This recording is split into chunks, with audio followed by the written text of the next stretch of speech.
Assalamualaikum warahmatullahi wabarakatuh. Perkenalkan, saya Liza Sumartina, guru pendidikan Bahasa Indonesia di SMK Negeri 1 Kota Bengkulu, sekaligus mahasiswa PTG dalam jabatan kategori 1 Universitas Bengkulu tahun 2022. Pada hari ini, 6 Oktober 2022, saya melakukan uji kinerja di kelas 11 MPLB 2 dengan materi teks eksplanasi dengan model pembelajaran problem based learning. Berikut video pembelajaran, selamat menyaksikan. Bersedia. Salam kepada Ibu Guru. Assalamualaikum warahmatullahi wabarakatuh. Waalaikumsalam warahmatullahi wabarakatuh. Apa kabar hari ini anak-anak? Alhamdulillah baik. Alhamdulillah. Hari ini sudah siap belajar semuanya? Siap. Hari ini ketemu lagi bersama Ibu Liza dalam pembelajaran Bahasa Indonesia. Sebelum memulai pembelajaran, kita cek kehadiran dulu ya. Adelia Putri. Hadir. Andrean Hidayatullah. Hadir. Hadir. Mana orangnya? Ke WC ya? Iya betul. Ani Rahmawati Lestari. Hadir. Antini Pandayanti. Aura Aulia. Hadir. Cici Olivia. Hadir. Dea Indah Lestari. Oke, sebelum memulai pembelajaran kita peregangan otot-otot dulu supaya tidak tidak kaku, tidak mengantuk, tidak lemas, tidak loyo hari ini ya. Oke, silakan berdiri di samping bangkunya masing-masing. Ayo. Nah. Silakan berdiri. Ya. Sudah siap semuanya? Siap, Bu. Ikuti gerakan videonya ya.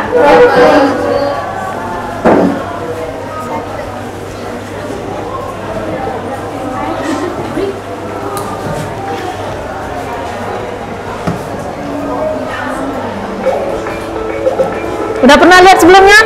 Belum? Oke. Ya kali aja udah pernah senang Panama. Belum?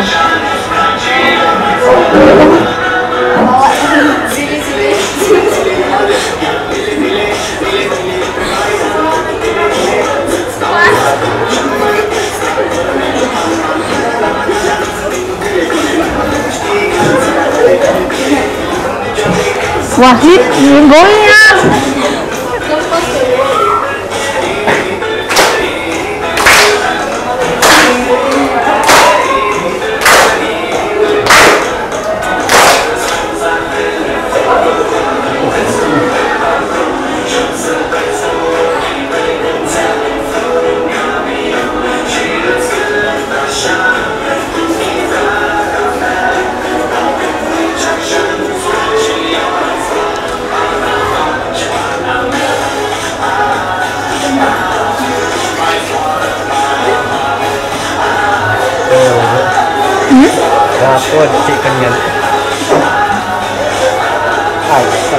Ya kan sesuai itunya.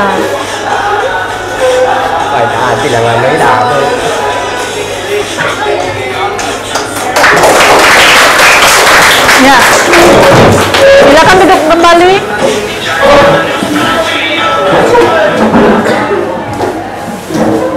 Ibu mau bertanya sama kalian, apakah kalian pernah melihat suatu peristiwa atau kejadian di lingkungan sekitar? Pernah. Kejadian apa? Banjir. Terus apa lagi nak? Longsor, gempa,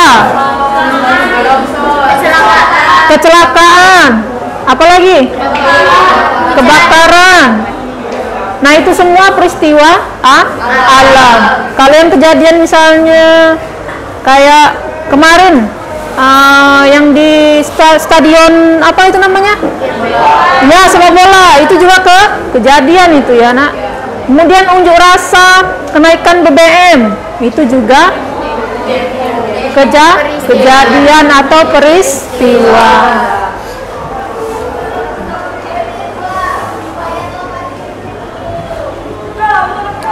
Oke. Adapun tujuan pembelajaran kita hari ini yaitu kalian dalam diskusi kelompok dapat menganalisa atau menganalisis struktur dan kaidah kebahasaan dari teks eksplanasi dengan baik. Perhatikan video berikut ini ya, Nak ya.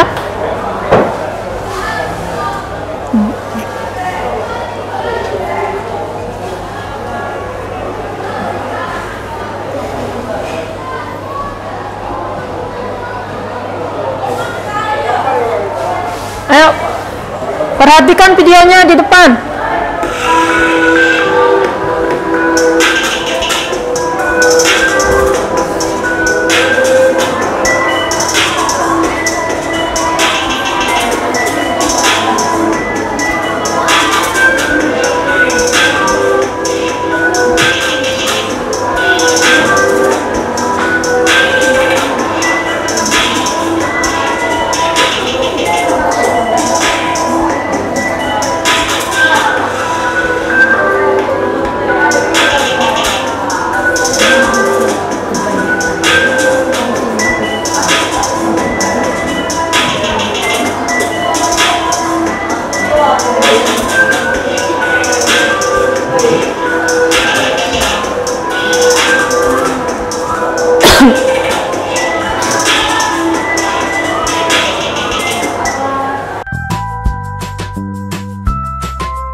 Setelah kita lihat videonya, tadi kita menyimak video tentang yang pertama, video 1 apa, Nak? Banjir. Yang kedua, Dampak sosial. kemiskinan atau dampak sosial. Tadi yang video kedua ada badut, kemudian ada lagi manusia silver, ya.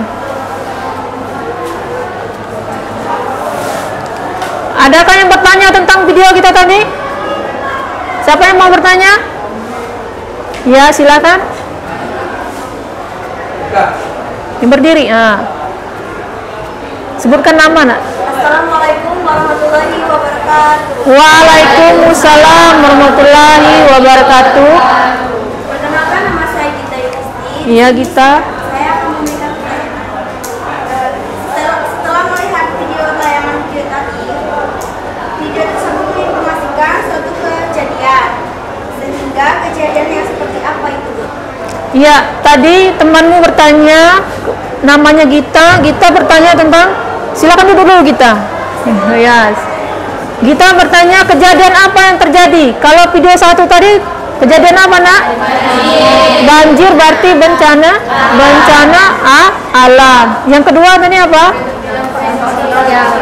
Fenomena sosial. Adanya badut di jalanan. Kemudian ada manusia silver di jalanan. Artinya video-video tadi menjelaskan peristiwa yang terjadi atau menginformasikan kejadian secara faktual. Faktual itu nyata karena ada buktinya berupa video. Sudah paham kita? Iya. Sekarang ibu yang bertanya, nak. Tadi kita kan menyimak tentang video banjir. Menurut kalian apa penyebab banjir? Ya, belakang. Waalaikumsalam warahmatullahi wabarakatuh.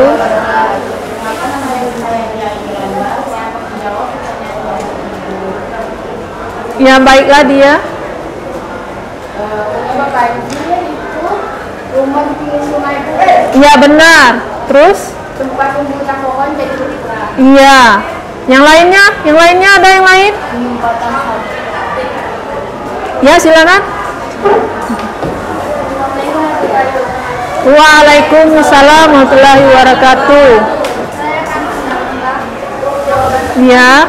Yang pertama, hujan terus-menerus. Oke. Selanjutnya? Yang kedua, meluapnya air sungai. Ya, terima kasih. Artinya tadi kalau penyebab banjir itu yang pertama, kata temanmu tadi, banyak rumah yang di pinggir sungai yang menyebabkan untuk penanaman pohon itu berkurang. Kemudian yang selanjutnya temannya sebutkan tadi apa? Hujan yang terus-menerus terjadi. Kemudian? Iya. Akibatnya meluapnya sungai. Ada yang lain akibat banjir apa lagi, nak? Yang lainnya? Adakah akibat dari banjir? Akibat dari banjir, kalau kita lihat dari videonya tadi, akses jalan kita tertutup. Kemudian kita susah untuk mendapatkan bahan air bersih, kemudian bahan makanan. Yang ketiga, sulit beraktivitas. Iya, ada lagi penyakit kulit karena kita terpapar air kotor ya. Kalau yang video yang kedua, penyebabnya apa kira-kira? Iya, tidak ada lapangan pekerjaan. Yang lain? Kenapa, nak? Iya, tidak adanya keterampilan. Maksudnya keterampilan itu misalnya skill untuk bertahan hidup. Misalnya kalau kita punya misalnya keahlian ini apa namanya? Memasang batu bata, kita bisa bekerja bangunan, tidak meminta-minta di jalanan. Kemudian apa lagi? Malas mencari kerja. Iya. Ada lagi kata temennya, akibat malas, maunya tangan di bawah daripada tangan di atas. Ya. Ingatkan ya kalau dia kebalik ya. Ya, sekarang kita belajar teks eksplanasi. Silakan lihat video pembelajaran berikut.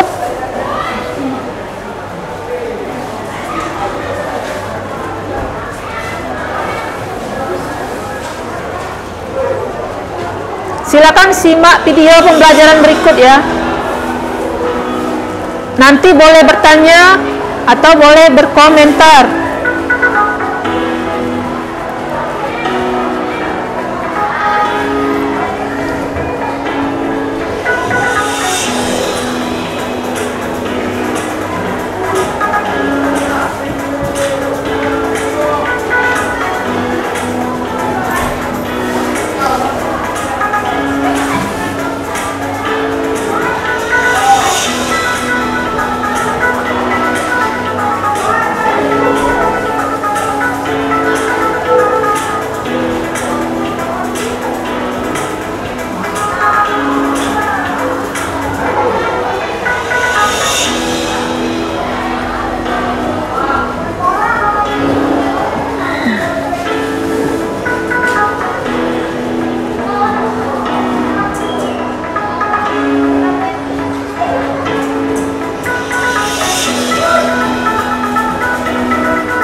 Mau sampai selesai apa enggak?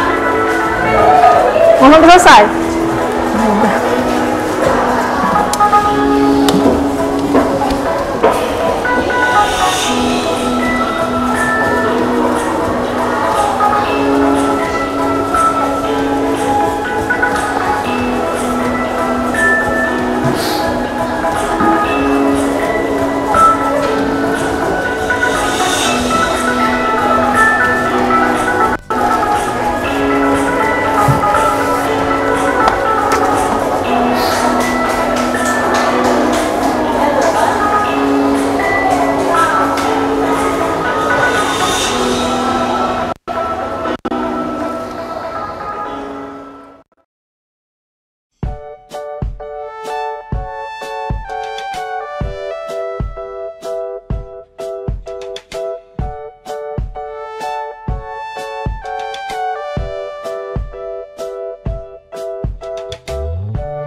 yang kalian baca misalnya teksnya di paragraf nomor 3 misalnya disalin ke sini.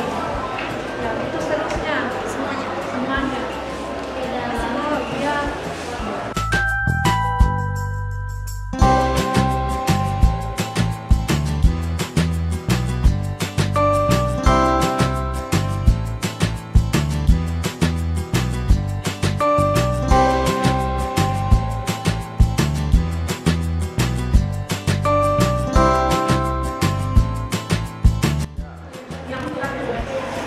Assalamualaikum warahmatullahi wabarakatuh. Waalaikumsalam warahmatullahi wabarakatuh. Saya Gita Yulisti, perwakilan dari kelompok 1. Bagian-bagian teks 1. Konjungsi kausalitas. Kutipan teks. Paragraf 1. Banjir dapat terjadi karena alam dan tindakan manusia.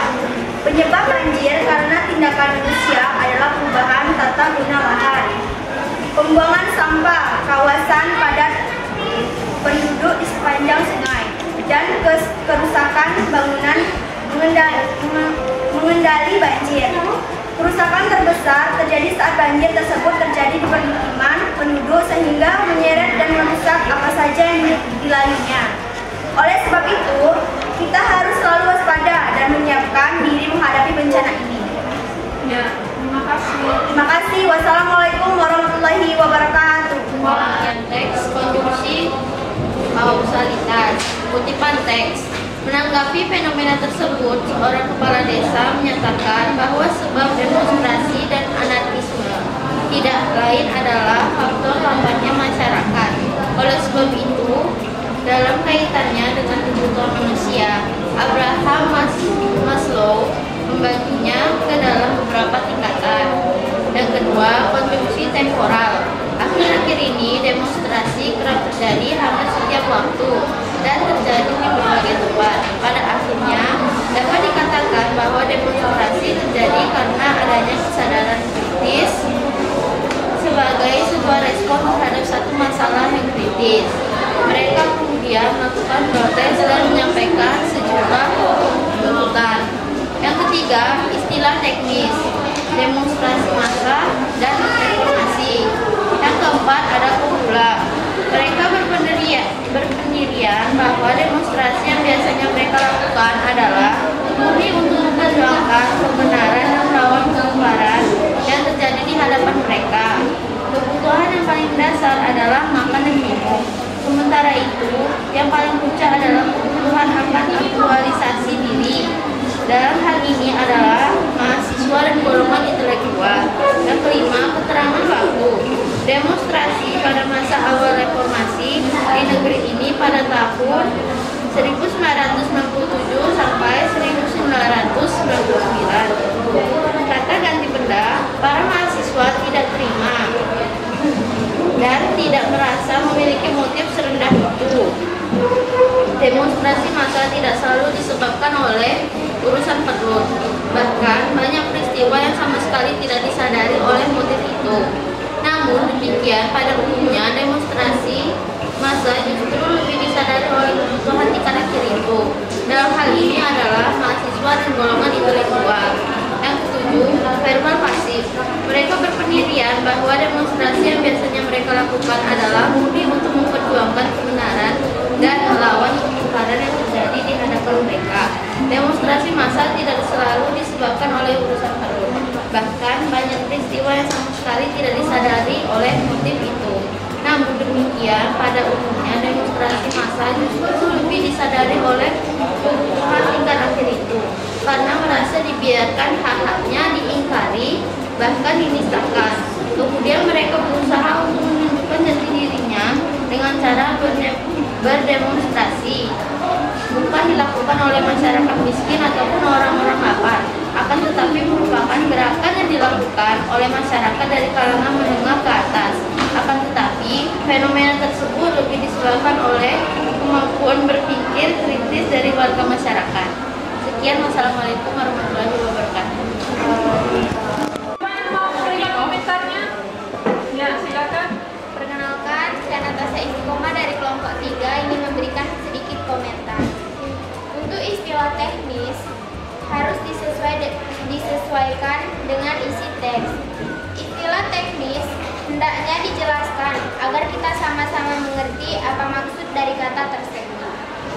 Tadi kembali komentar untuk kelompok mana?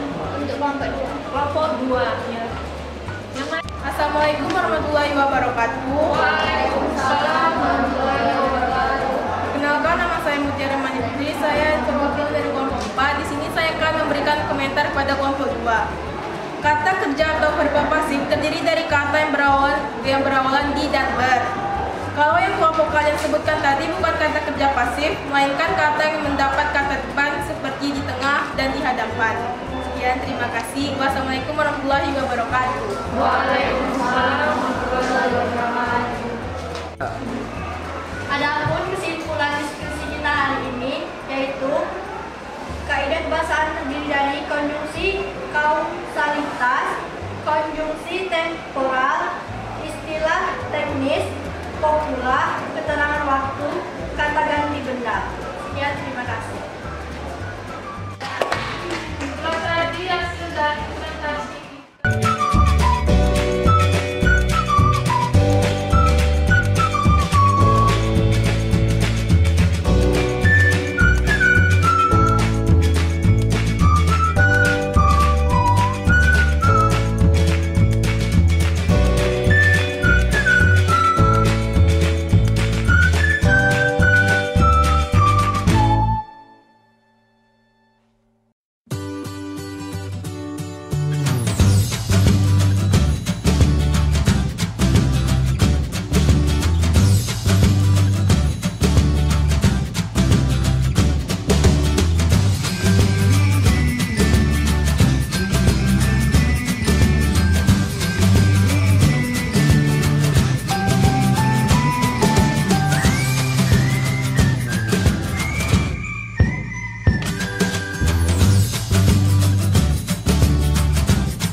Dari pembelajaran kita hari ini, apa yang dapat kita simpulkan, anak-anak? Apa? Teks eksplanasi itu kita mempelajari tentang fenomena. Fenomena apa? Kemudian kalau strukturnya? Kalau struktur teks eksplanasi ada apa aja? Yang pertama, Pernyataan umum. pernyataan umum. Yang kedua, jelas.